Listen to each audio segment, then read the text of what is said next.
একটা মজার ঘটনা আমি একটু শুনতে পেরেছি যে এই শুটিংটা করতে গিয়ে আপনি সে সাপের সম্মুখীন হয়েছিলেন রাসেল ভাইপার। এটা আমাদের দর্শকদের জন্য যদি একটু শেয়ার করতেন এই ঘটনাটা একটু। আচ্ছা দর্শক, আমি আগেও বলেছি, আমি আবার এটিএন নিউজের দর্শকদের জন্য বলছি যে অনেকদিন যেহেতু আউটডোরে যাওয়া হয় না, তো আউটডোরে যাব কিছু আগে তো মানে কথা নাই বার্তা নাই, হুট করে চলে যাচ্ছি, মাসের মধ্যে কতবার যেতে হচ্ছে, যেহেতু অনেকদিন যাই না, আমি একটা প্রিপারেশন আছে আউটডোরে যাব। তো গেলাম, তো যতবারই ওরা আমাকে যে আচ্ছা সব কিছু ঠিকঠাক আছে কিনা আমার কাছে, তো আমি আচ্ছা তো এখন তো চারদিকে খুব রাসেল ভাইপারই হচ্ছে, এটা কি অবস্থা, মানে ওখানে কি আসলে মানে জঙ্গল তো আছে কিনা। তো ওরা খুব মানে মজা পেত আমার কথা শুনে, আমার খুব হাসতো, বলে আপু এগুলা আপনি ভয় পান, এগুলা ফেসবুকের বানানো।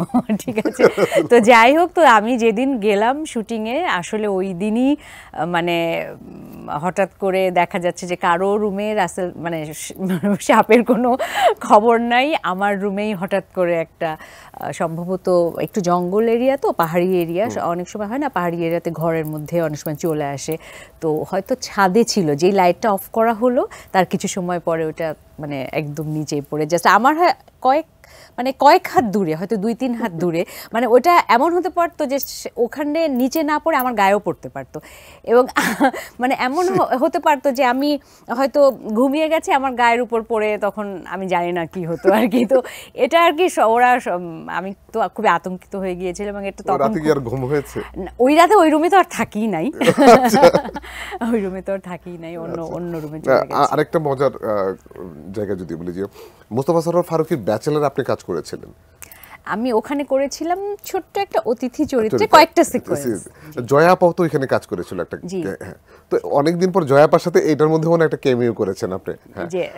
একটু যদি বলতেন আসলে কেমন, অনেকদিন পর দেখা সাক্ষাৎ কথাবার্তা কেমন? নিঃসন্দেহে জয়াপার সাথে কাজ যখন আমি জানলাম যে এই চরিত্রটা জয়াপা করছে, আমার তো মানে প্রথমে শুনেই খুব ভালো লাগলো যে জয়াপার সাথে আছে, ওকে অনেকদিন কাজ করা হয় না, উনি এত ভালো কাজ করেন আর সবাই এত ওনাকে পছন্দ করেন, তো উনি যদি আমাদের এই কাজের মধ্যে থাকে ডেফিনেটলি এটা আরো অনেক বেশি কাজটাকে রিচ করবে, ভিন্ন একটা মাত্রা যোগ করবে। তারপরে কাজের সময় তো হয় যে অনেকদিন পর দেখা হলে যেটা হয়, ছবি জাহাঙ্গীরনগরে, খুবই না ওটা জাহাঙ্গীরনগরে ছিল না, ওটা আমাদের শুটিং এ তোলা ছিল। হ্যাঁ, আমি মানে ওটা শুটিং এর কস্টিউম ছিল না, কিন্তু শুটিং স্পটে তোলা ছিল। তো তখন আমাদের অনেক গল্প হতো, অনেক কিছু শেয়ারিং হতো আর কি, মজা হয়েছে, অনেক ভালো লেগেছে। আরেকটা জিনিস সবচেয়ে ভালো লেগেছে যে আমরা অনেকেই প্রশ্ন করেছি, আপনি প্রশ্নটার অনেকবার উত্তরও দিয়েছেন আমার মনে হয়, যে আসলে নোহা সুমন আপনি কি খুঁজে পেল কিভাবে?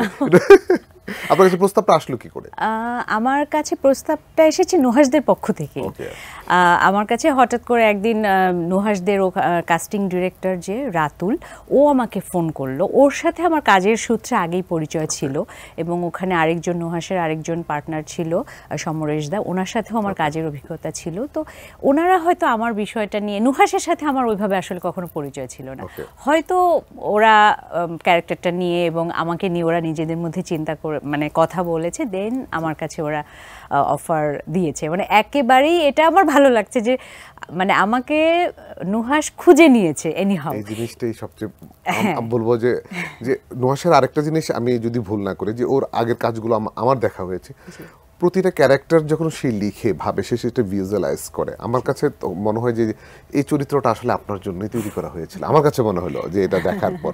আপনার কাছে কি মনে হয় যে যখন কাজ করতে গিয়েছে তখন নুহাসের সাথে কথা হয়েছে, তো ওর কারণ আপনি ওর থেকে অনেক সিনিয়র, কাজের দিক থেকে কেমন কাজ করছে বা কি ধরনের প্রেক্ষাপট নিয়ে সে কাজ করছে বলে আপনি মনে করেন? নুহাসের কাজ তো অলরেডি আসলে ও যতদিনই কাজ করছে অলরেডি কিন্তু ওর কাজের একটা ভিন্ন মাত্রা আমরা দেখতে পাই দর্শক।